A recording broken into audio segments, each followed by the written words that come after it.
Welcome back to Dropshipping till we do $1 million in revenue. Right now it is day 175 and we're sitting at 204.3k. I didn't do the last 3 days, so I'm just gonna clump it all in one video. We did 7.329 in sales and 3.625 in ads. Had a 2.02 return on ad spend.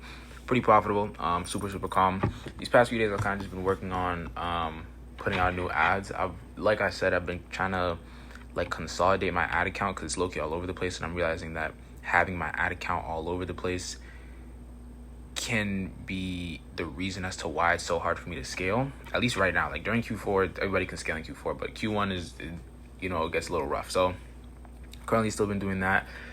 A whole lot of desires all over the place, angles all over the place, images all over the place. So it's just getting everything kind of in order and putting a name to every ad set, making sure every ad set has a specific purpose, and then also tracking everything in a creative tracker. You feel what I'm saying? So every time you guys are creating ads, make sure you're actually tracking it so you don't just end up putting up random ads, right? I realized, I think I started tracking my ads maybe a month ago, and since then, because after Q4, obviously I descaled and everything, but since adding a creative tracker, it's been a lot better. I know what I'm testing. I know why I'm testing. I'm not just testing random stuff, and every single time I test something, it's intentional because there's a reason as to why I'm testing. Either I'm doing a variation, an iteration of an ad, or it's just an entirely new message, a new concept, just everything entirely, okay?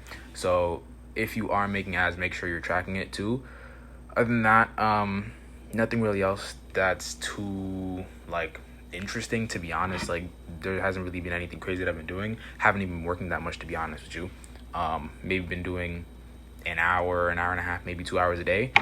But I am considering running a new brand. So I've been kind of setting up a new store, getting the name, the Google Workspace, all the emails of it, all the back end stuff, kind of getting all that settled. And then once I have that settled, then I'm just gonna go into product research, because once you have that part settled, it doesn't really matter what you do afterwards. You can kind of just rinse and repeat the store until you have a winner, and then just use that winner with the store, if that makes sense, right? You don't need to create a new product page or a new store for every single product you test. It's a waste of time, right? So I've kind of just been doing that too, and yeah, so hopefully I can get this store up and running maybe in the next week.